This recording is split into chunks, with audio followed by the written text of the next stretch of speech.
Okey, kita kembali bersiaran dengan sambung lagi dengan kita punya MRP.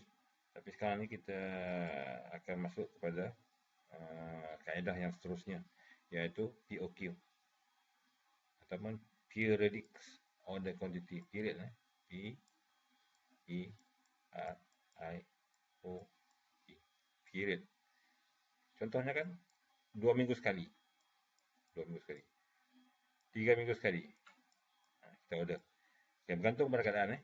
Ordering size refer to the number of period involved. Example, week period. Okay, ataupun bergantunglah pada industri. Okay, kita tengok lot housing, rules. Okay, ini benda yang sama yang tadi, yang sebelum ni kita ada tengok FOQ, fixed order quantity. Sekarang ni kita tengok kepada apa tu,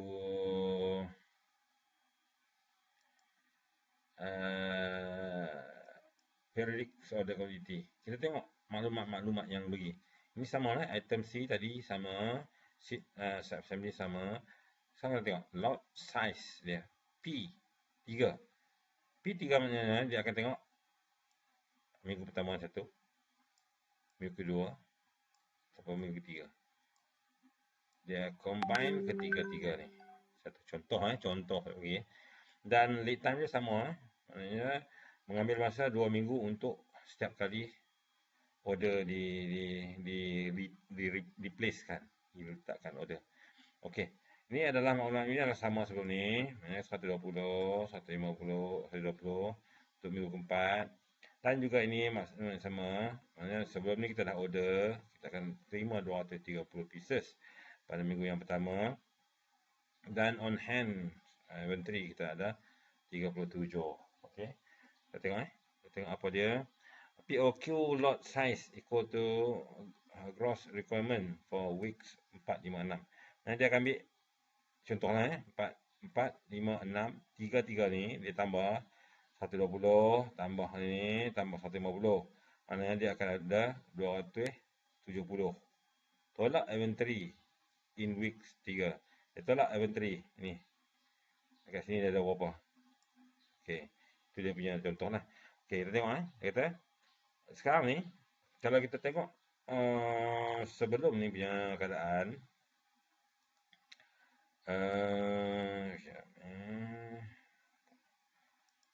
putih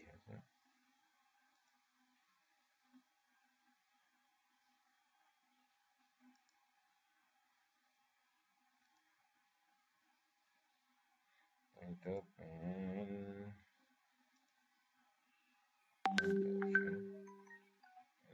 color.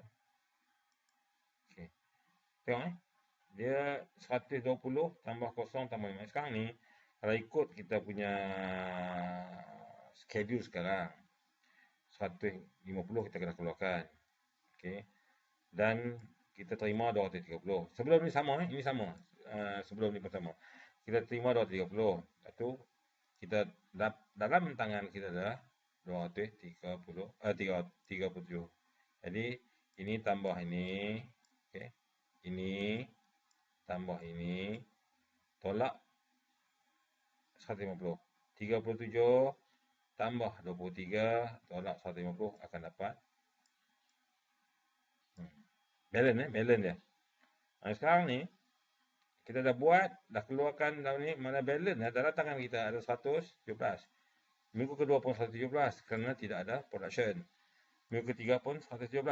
Tetapi kita nak pada minggu keempat 120. Kita ada 117 saja. Dan dia kata periodic order quantity. Maknanya kita kata kena ambil 3 minggu punya kita order. Ini minggu pertama, minggu kedua, minggu ketiga. Total dia adalah 270. Mana kita perlu order dengan kuantiti tersebut. Okey. Betul? 7. Sekarang ni plan receive, maknanya kita akan menjangkau, kita akan terima 153. Kita kena beli 153. Kerana dia 120 tambah dengan 150, 270. 270, kita ada 17 rantangan. Okey. Kita ada 270. Kita ada rantangan. Ni, rantangan. Dalam rantangan kita ada 117 tolak 117. Maka kita perlu ada lagi 153 untuk selesaikan keperluan kita pada minggu kepada 3 minggu ni. 3 minggu ni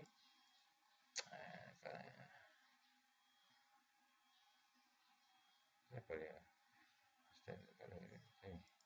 Okey, untuk menentukan untuk 1, 2, 3 ni untuk memenuhi ketiga minggu ni. Kerana dia adalah periodic dia. Maknanya kita perlu order untuk memenuhi ketiga-tiga ni.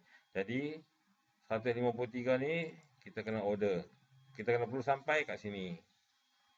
Kerana 2 minggu punya tu, bila kita order, kita perlu order ke dekat sini.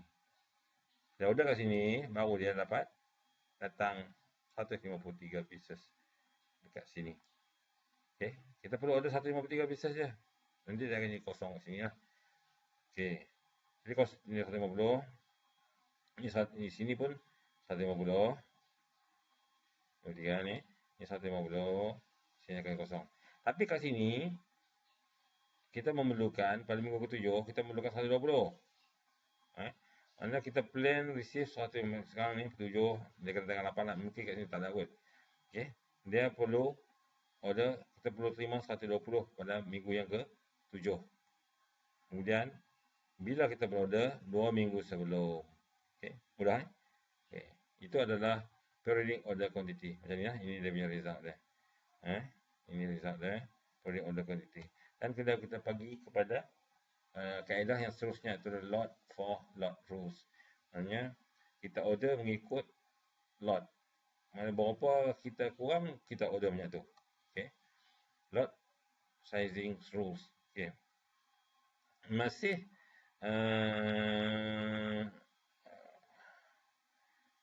Masih benda yang sama. Okey. Iaitu kita menggunakan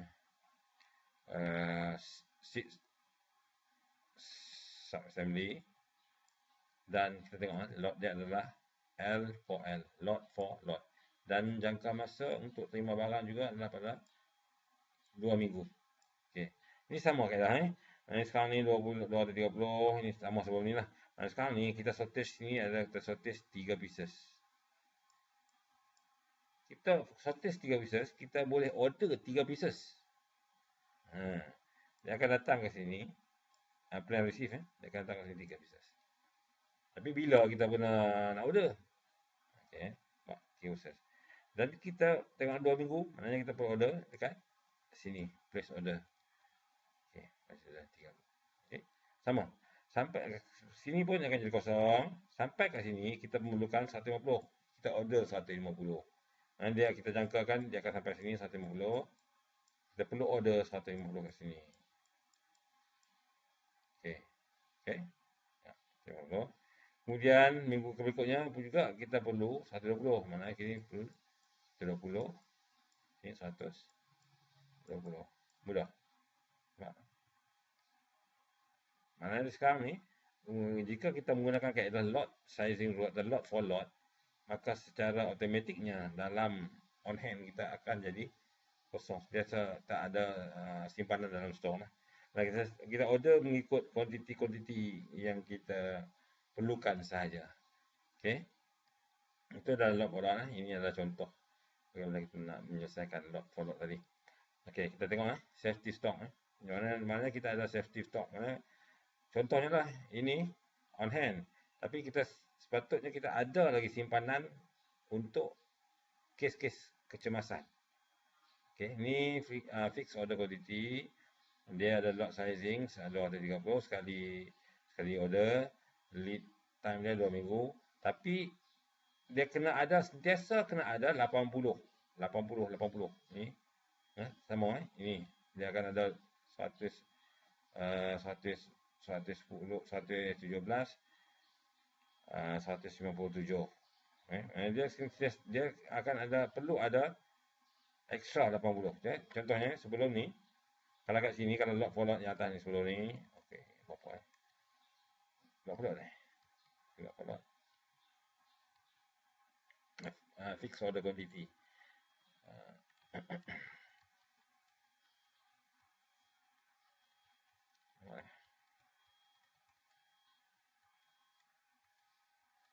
ini periodic periodic.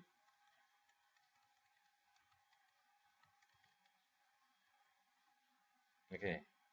227 ni semua ada memang dia on hand akan ada di sini lah. Tapi dia akan tambah dengan 80 pieces lagi. Sentiasa ada dalam tangan.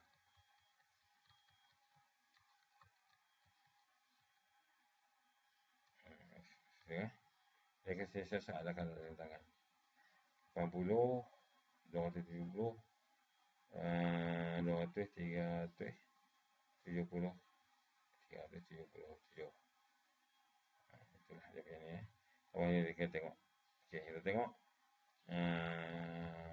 latihan POQ, periodic order quantity. Okey, dia katakan static stock ada 60. Dia perlukan static stock 60. Okey.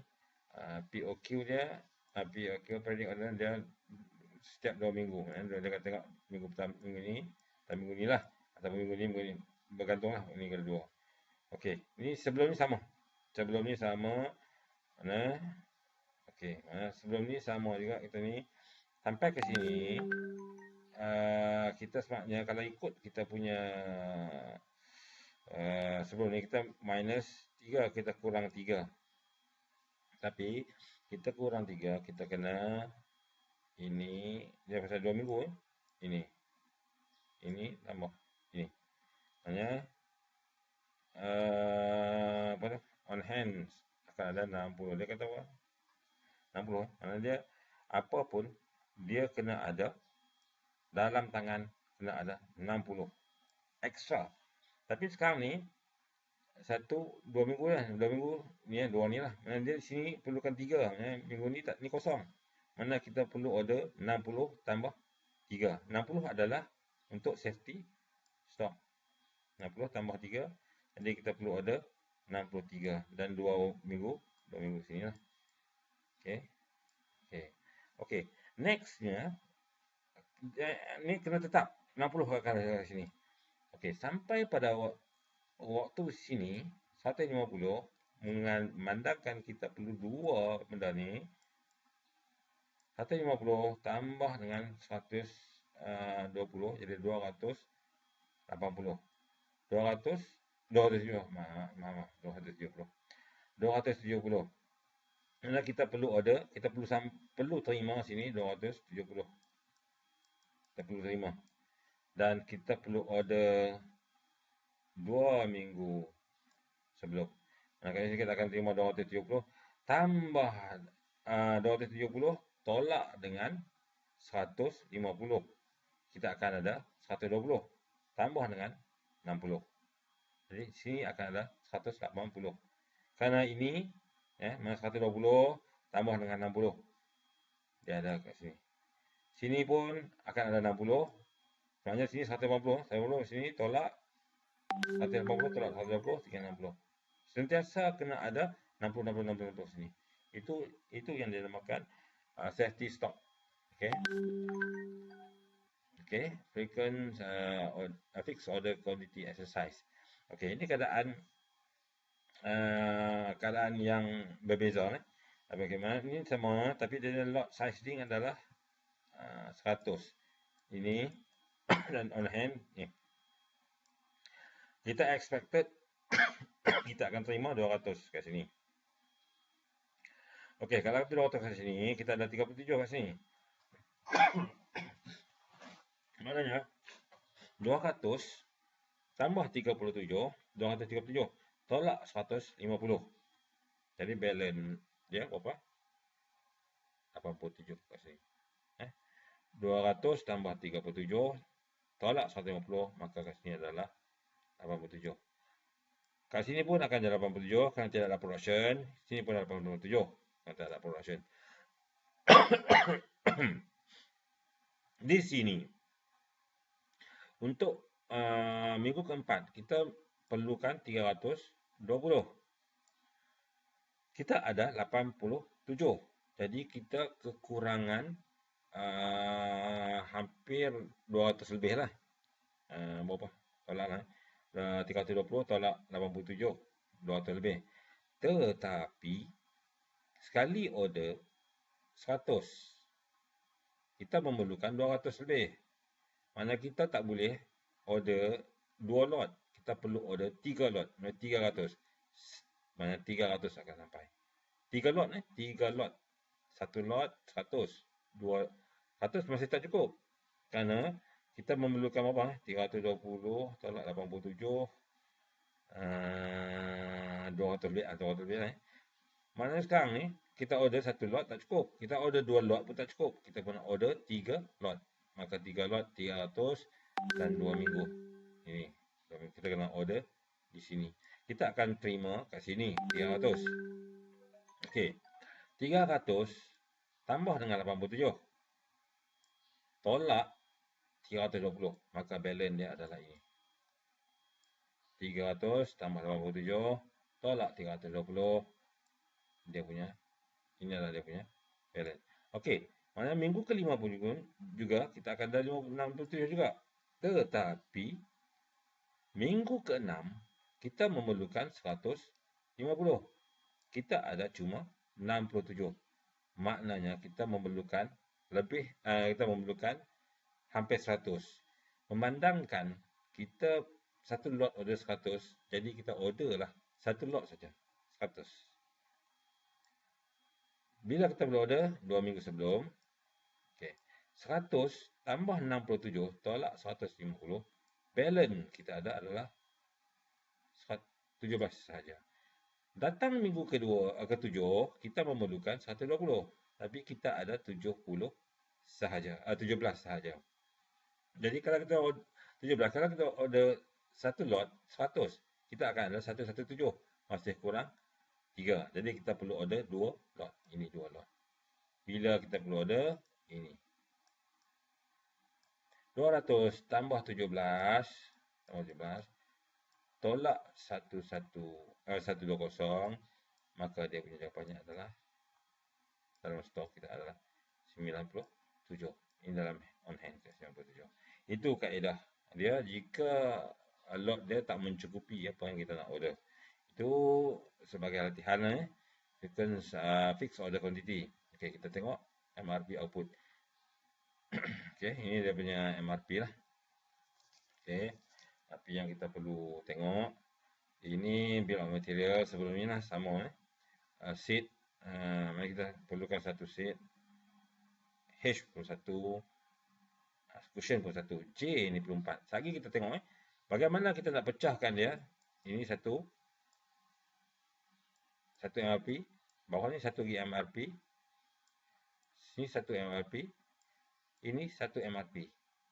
Dia MRP, di mana kita nak tahu komponen J ni berapa komponen kita nak. Jika kita nak menghasilkan 150 set ni, berapa yang kita nak ni? Kuantiti kita ada berapa? Bila kita nak pasang seat board ni? Itu kita akan tengok seterusnya. Okey. Ini dia panggil MRP expansion. Okey. Ini sama macam sebelum ni Maknanya kita sekarang ni kita nak minggu pertama kita nak 150, minggu keempat 120, minggu ke-6 150, minggu ke-7 120. Ini berdasarkan kepada MPS, Master Production Schedule. Okey, juga sebelum ni sama. Kita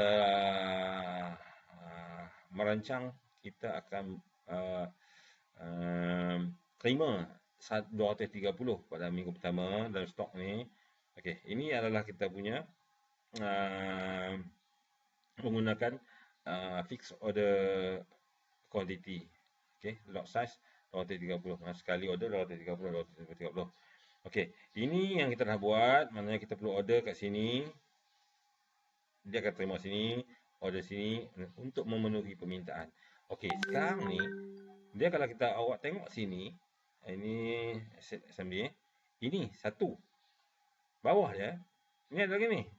Kita nak order seat berapa? Seat frame, kita nak order seat cushion berapa? Kita akan tengok masa bila kita nak order. Jadi macam ni. Ini yang tadi yang seat assembly. Okey, yang di bawahnya adalah ini. Ini adalah seat frame, ini seat cushion. Okey, kita tengok balik. Ini seat frame. Ini adalah seat cushion. Dia pecah dua lagi. Di bawah seat frame ni dia ada seat frame board. Okey, kita tengok lagi macam mana. Bila kita nak order dan berapa kuantitinya. Okey, sekarang ni kalau ikut sini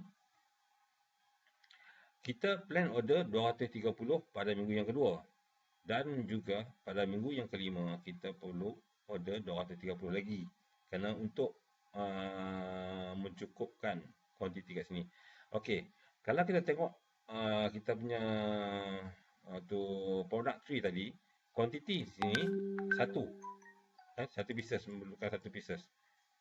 Kuantiti sini pun memerlukan satu pieces. Okey, untuk item ni, seat frame ni, dia kaedah dia adalah juga menggunakan lot sizing 300 unit. Tapi dia tak sama dengan ini. Dia bergantung kepada dia punya lot sizing 300. Ini fix order FOQ fix order quantity. Ini adalah L for L, lot for lot. Kaedah untuk kita dapat material tadi. Okey. Sekarang ni kenapa dalam tangan dia kata dalam tangan dia kata kita akan ada dah ada 40 unit seat frame ni.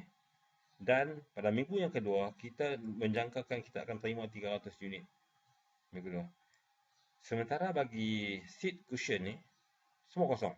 Dalam tangan kosong, tak dijangkakan untuk okey.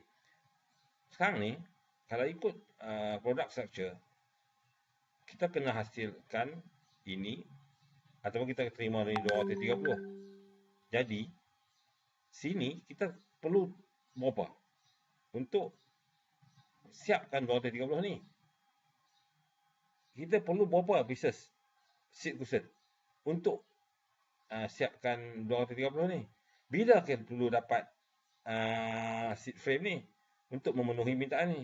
Bila kita perlu dapat seat cushion ni untuk memenuhi permintaan ni? Itu dia punya kaedah dia. Okey, kita tengok. Maknanya kalau ikut sini 230 kita akan dapat ataupun kita bukan akan dapat lah, kita rancang, kita dah plan order, kita dah order dekat kita punya supplier 230 pada minggu kedua. Jadi secara tak langsung untuk frame ni pun dia perlu terima 230 juga pada minggu yang kedua. Bukan perlu terima lah, dia perlu buat 230 pada minggu yang kedua. Dia juga perlu buat 230 pada minggu kedua untuk seat cushion. Okey. Sekarang ni kita tengok ni lah. Kemudian kita akan tengok minggu kelima juga. Sini akan ada. Okey, minggu kelima pun sama. Bergantung kepada yang atas. Dia punya main dia. Okey. Sekarang ni kita tengok sini 300. Kita dah ada 300. Dan nak cuma 230. Jadi tak perlu order lagi. 300 tambah dengan 4 dah 340. 340 tolak 230. Maka dia balance dekat sini 110. Kan? 300 tambah 40 tolak 230 110. Sini pun 110, sini pun 110 kerana tidak ada production lalu sini. Okey, sekarang ni dia nak sini 230. Kita cuma ada 180. Jadi kita perlu order satu lot sahaja 300. Kita perlu jangka terima sini. Jadi dia kata 1 minggu order. Maknanya kita order kat sini akan dapat kat sini 300 tambah 110 tolak 230 sama dengan 180. Ini extra kita ada. Okey, sama. Sama kat ini kosong, kosong, kosong. Jadi kita perlu, dia kata apa? Lot for lot. Lot for lot, mana kita order ikut kuantiti dia. 230, bilang dia. Ini. Sekarang ni, ini, sini, okay, sini. Dan di bawah ni, ada lagi tau. Bawah ni. Sini bawah dia tak ada lah. Okay, kita tengok. Okay, ini tak ada. Ini ada. Tapi sini, kita tengok kalau kita tengok frame kat atas ni, product structure, dia satu untuk siapkan satu seat frame, kita memerlukan 4 seat frame board. Kuantiti dia satu seat frame memerlukan 4 seat board frame. Jadi kita order dia, kita kena darab dengan 4. Okey, ini dah selesai. Tengok ini.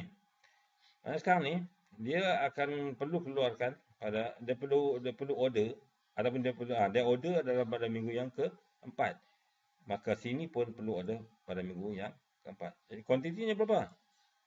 4 darab 3, 100, 1200. 1200 pieces perlu order pada masa ni. Sama lah lepas ni. Sama. Ini sekarang ni dia ada 200 nanti. Dan lot size dia sekali order 1,500. Sekali order lah boleh dapat lah. Memang sekali ni 1,500 dia akan dia jangka akan sampai kat sini 1,500. Dan berapa 1 minggu. Dia order kat sini 1,500. 1,500 tambah 200 tolak 1,200, balance dia kat sini. Okay. 1,500 tambah 200 tolak 1,200, balance 500. Itulah dia punya MRP. Okey. Ini lebih kepada teori MRP 2. Ini adalah compute the lead time. Ini adalah bagaimana kita nak mengira lead time untuk kita siapkan produk ni. Okey. Contohnya kita nak siap ini ada produk A, nak siapkan produk ni. Untuk siapkan bahagian ni ataupun untuk dapatkan benda ni memerlukan 3 minggu. Ini 6 minggu. Contohkanlah kita kata ada minggu Ini 3 minggu. Ini 6 minggu. 1 minggu. Ini 3 minggu. Ini 3 minggu, ini 1 minggu. Okey, macam mana kita nak tengok lead time? Okey. Mana kita nak buat contohnya kita nak buat ini, kita jalankan benda ni 1 minggu. Ini dia memerlukan masa 3 minggu untuk siapkan produk D ni. Dia memerlukan 6 minggu untuk produk ni. Sekarang ni produk ni dah siap. Okey. D1 dah siap. Kerana dia cuma mengambilkan 3 minggu. Okey, dia mengambil 3 minggu dah siap. Tapi dia tak boleh pasang lagi kerana produk E ni belum siap. Dia memerlukan 6 minggu. Okey, 6 minggu. Siap. Ini akan tunggu ini. Okey, sampai 6 minggu dah siap. 6 minggu dah siap. Baru dia combine dengan D. Combine D, dia untuk siapkan ni, B, dia combine dua ni, dia akan jadi B. Dia combine, dia masih mengambilkan masa 2 minggu. Jadi 6 minggu sini, tambah dengan 2 minggu, dah jadi 8 minggu. Okey, ini 8 kat sini, 8 minggu. Kita ambil yang tinggi 8 minggu.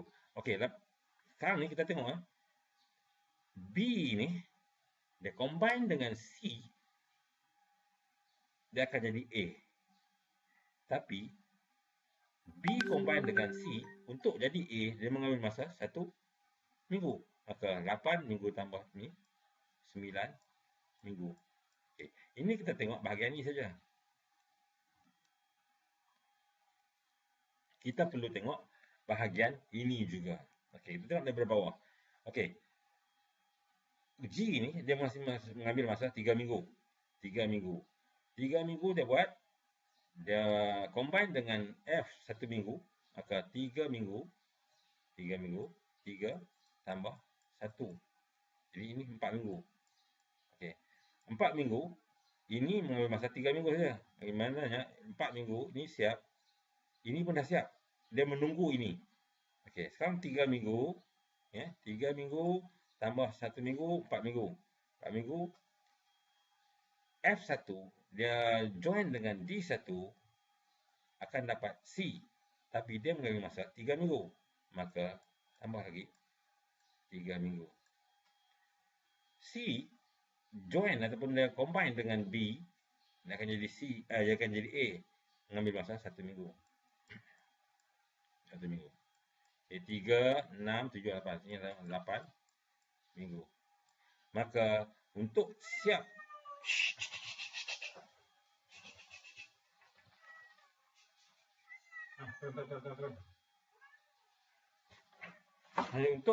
untuk menyiapkan keseluruhan struktur ni, masa yang tertinggi adalah 9 minggu. Kerana 8 minggu ini belum siap lagi keseluruhan. Maka lead time dia adalah 9 minggu. 9 minggu lead time. Maksudnya adalah 9. Okay. Itu bagaimana kaedah kita nak mengira lead time. Okey, ini adalah contoh penyelesaian MRP. Selalunya dia akan bagi beginilah dia akan bagi. Okey. Okey, nanti kita akan sambung semula untuk bagaimana untuk menyelesaikan masalah ini. Okey. Kita bertemu lagi. Sekian. Assalamualaikum warahmatullahi wabarakatuh.